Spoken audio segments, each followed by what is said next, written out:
Students मश्क करवाने लगी हूँ आपको मैं, लेकिन उससे पहले क्वेश्चंस आप लोग देख लें। हस्ती अपनी हुबाब की सी है जो गज़ल है, उसके क्वेश्चन आंसर्स आप लोग देखें। क्वेश्चन नंबर 1 है, इस गज़ल में रिदीफ कौन से अल्फाज हैं? रिदीफ मैंने आपको बताया है कि वो अल्फाज जो हम आवाज़ हों, ठीक है। तो इस गज़ल में रिदीफ कौन से अल्फाज हैं? इस गज़ल में रिदीफ के रिदीफ कहते हैं सेम वर्ड्स, वो काफ़िया होता है हम आवाज़। इस गज़ल में रिदीफ के अल्फाज की सी है हैं। इसी तरह से आपने कॉमाज में उसको लिखना है, ठीक है, क्योंकि वर्ड्स आपने बताने हैं। इस गज़ल में इस्तेमाल होने वाले काफ़ियों की निशानदही करें। इस गज़ल में इस्तेमाल होने वाले काफ़िये ये हैं: हुबाब, सराब, गुलाब, ख्वाब, इज़्तिराब, ख़राब, कबाब और शराब। ये सारे अल्फाज जो हैं हम आवाज़ अल्फाज हैं, यानी ये काफ़िया है, ठीक है। दूसरे शेर में होंठों को किससे तशबीह दी गई है? तशबीह यानी किसकी मानिद कहा गया है, ठीक है। दूसरे शेर में होंठों को गुलाब की पंखुड़ी से तशबीह दी गई है।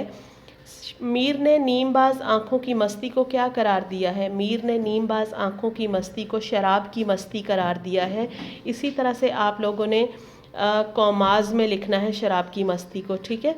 शायर इज़्तिराब की हालत में क्या करता है? शायर इज़्तिराब की हालत में बार बार अपने महबूब के दर पर जाता है। इज़्तिराब मैंने बताया बेचैनी को कहते हैं। इस गज़ल के मतला और मक्ता की निशानदही करें। मतला पहले शेर को कहते हैं और वो है, हस्ती अपनी हुबाब की सी है, ये नुमाइश शराब की सी है। और मक्ता आखिरी शेर होता है जिसमें शायर ने अपना तखल्लुस इस्तेमाल किया होता है। यहाँ पे मिसाल दी गई है, देखें। मीर उन नीम बाज आँखों में सारी मस्ती शराब की सी है, ठीक है। इसके बाद आप लोग मश्क पे आ जाइए। क्वेश्चन आंसर्स तो हो गए, ठीक है। मायनी ये आप लोगों के लिखे हुए हैं, आप लोग देख लें। हस्ती ज़ात को कहते हैं, हुबाब पानी का बुलबुला, सराब धोखा, औकात हैसियत, इज़्तिराब बेचैनी, खाना ख़राब यानी ख़राब हाल, तबाह हाल, नीमबाज अधखुली, मस्ती नशा या खुमार। उसके बाद कॉलम है, कॉलम अलिफ को बे से मिलाना है। वो आप देखें, हस्ती, हुबाब, नुमाइश, सराब, पंखुड़ी, गुलाब, आँखें, नीमबाज, हालत, इज़्तिराब, दिल, दिल का है शराब, दिल का है कबाब, और मस्ती शराब, और आवाज़ खाना ख़राब, ठीक है। ये हो गया आपके कॉलम। उसके बाद है दर्ज झैल मुरक्कबात। मुरक्कब की कौन सी किस्म है? आप लोगों ने मुरक्कब पढ़ा ग्रामर में, दो या दो से ज़्यादा बामायनी लफ्ज़ों के मजमूए को मुरक्कब या कलाम कहते हैं। तो अब यहाँ पे चश्मे दिल जो है, चश्मे दिल, चश्म के नीचे ज़ेर लगी हुई है, ठीक है, ये भी इजाफत होती है, चश्मे दिल, तो ये मुरक्कब इजाफ़ी हो गया। उसके लब, का की के, ये भी इजाफत है, तो उसके लब भी मुरक्कब इजाफ़ी है। आतिश गम, ठीक है, शीन के नीचे ज़ेर है, तो ये भी मुरक्कब इजाफ़ी हो गया। उसका दर, का मैंने आपको पहले भी बताया, का की के जो है ये भी सब मुरक्कब इजाफत है, तो ये सारे चारों के चारों मुरक्कब इजाफ़ी हो गए। उसके बाद है गज़ल के मतला और मक्ता की निशानदही करें, वो आपको बता दी गई है, ठीक है। उसके बाद है मुज़क्कर और मुअन्नस अलग अलग करें।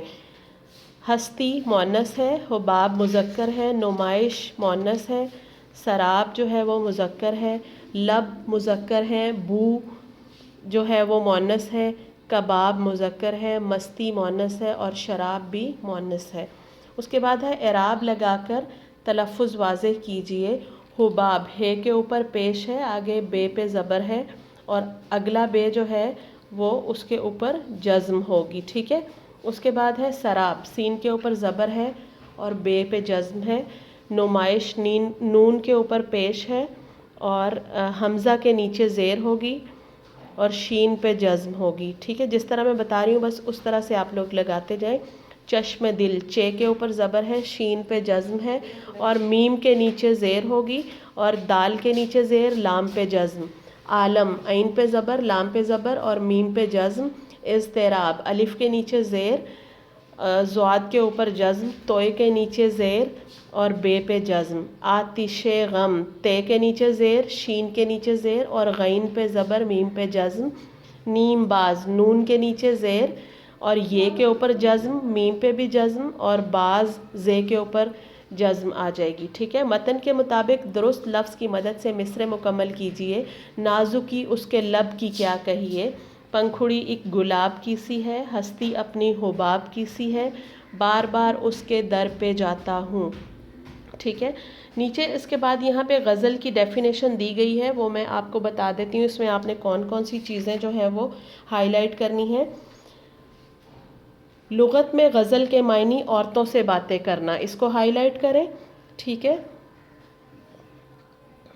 اس کے بعد آپ لوگوں نے کرنا ہے یہ پیراگراف جو ہے اس کے آ جائیں یہاں پہ، غزل کے پہلے شعر کے دونوں مصرع ہم کافی اور ہم ردیف ہوتے ہیں، اس کو ہائی لائٹ کر لیں، ٹھیک ہے۔ غزل کا آخری شعر مقطع کہلاتا ہے، اس کو آپ ہائی لائٹ کر لیں، اور لیکن اس کی خاص خصوصیت یہ ہے کہ اس میں شاعر نے اپنا اگر تخلص استعمال کیا ہو تو وہ مقطع کہلائے گا، میں بتا چکی ہوں، ورنہ وہ آخری شعر کہلائے گا۔ اس کے بعد لاسٹ والی لائن کو بھی آپ ہائی لائٹ کر لیں، پوری لائن کو۔ غزل کی ایک انفرادی خصوصیت یہ ہے کہ اس کا ہر شعر موضوع کے اعتبار سے مکمل ہوتا ہے اور اس حوالے سے وہ دوسرے شعر کا محتاج نہیں ہوتا۔ مطلع کے معنی ہے نکلنے کی جگہ یا نکلنا، ہائی لائٹ کریں۔ اصطلاح میں غزل یا قصیدے کے پہلے شعر کو مطلع کہا جاتا ہے، اس کو بھی ہائی لائٹ کریں۔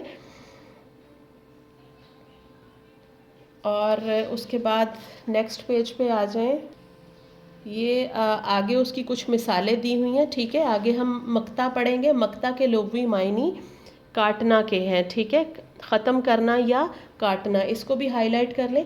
اور اصطلاح میں مقطع غزل کے آخری شعر کو کہا جاتا ہے، اس کو بھی ہائی لائٹ کر لیں۔ اور جس شعر میں شاعر اپنا تخلص استعمال نہ کریں اسے غزل کا آخری شعر کہا جاتا ہے۔ جو باتیں میں نے آپ کو پہلے سمجھائی ہیں وہ ساری یہاں پہ بتائی جا رہی ہیں، ٹھیک ہے، اور ان کو آپ ہائی لائٹ کرتے جائیں، ٹھیک ہے۔ یہ ہمارا آج کا یہ جو غزل تھی یہ کمپلیٹ ہو گئی ہے۔ تشریحات اب میں آپ کو نیکسٹ پڑھاؤں گی۔ آج آپ کی ڈائری یہ ہے کہ آپ کی بک ریڈنگ ہے جو آپ نے پوری کرنی ہے، پلس اس سارے میں آبجیکٹیو جو میں نے آپ کو مارک کروایا ہے، یا جو اول تو میں نے سارا کروا دیا لیکن اگر پھر بھی کچھ رہ گیا ہو تو وہ آپ لوگ خود سے مارک کریں، طریقہ میں نے آپ کو سمجھایا ہوا ہے، ٹھیک ہے۔ اور پلس آپ لوگوں نے کویسچن آنسرز جو ہیں وہ لرن کرنے ہیں، ٹھیک ہے۔ Thank you.